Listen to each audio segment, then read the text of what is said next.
How would you characterize America's ability right now to push back against the Iranians and keep that Strait of Hormuz from getting closed down completely?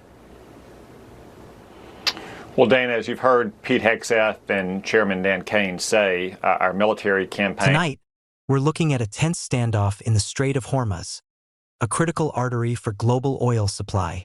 U.S. military officials report significant reductions in Iranian missile activity. Yet the larger strategic picture is complex. Beyond the numbers, the campaign reflects years of tension over Iran's nuclear ambitions and regional influence. How secure is this crucial waterway, and what does this mean for global energy markets? The campaign is proceeding very successfully so far. We have seen Iranian rates of fire of ballistic missiles fall by almost 90% from the first days of the war. But there are many days left ahead of us. This is a methodical, deliberate campaign to destroy Iran's missile and drone arsenal, its ability to manufacture them in the future, to ever have nuclear weapons, or to threaten the Strait of Hormuz. And President Trump has been crystal clear, we will not allow a radical, revolutionary regime in Iran to threaten one of the world's most strategic and vital waterways. That's one of the reasons why we had to start this campaign in the first place.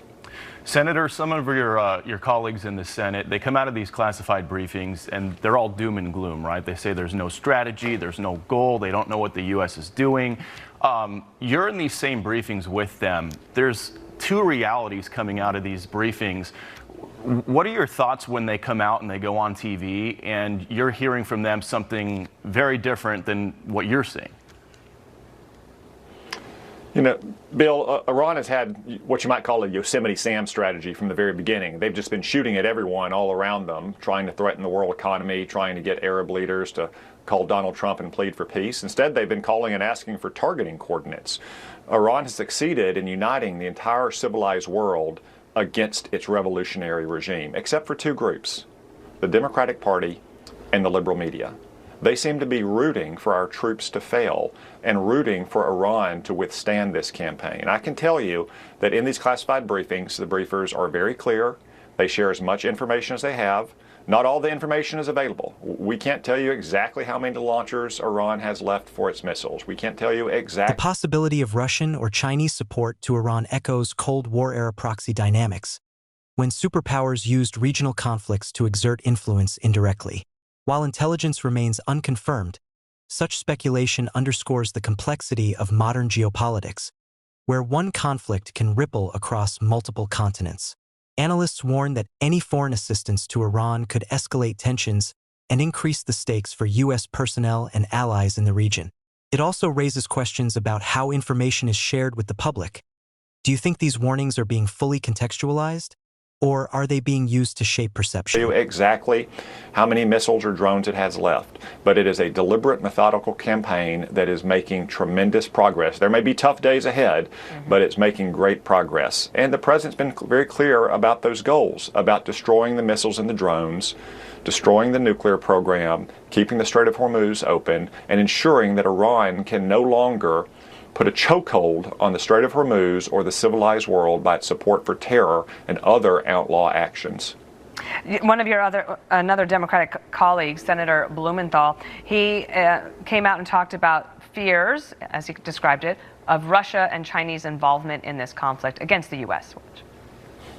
As disturbingly as anything else, the specter of active Russian aid to Iran putting in danger American lives. Literally, Russia seems to be aiding our enemy actively and intensively with intelligence and perhaps with other means, and China also may be assisting.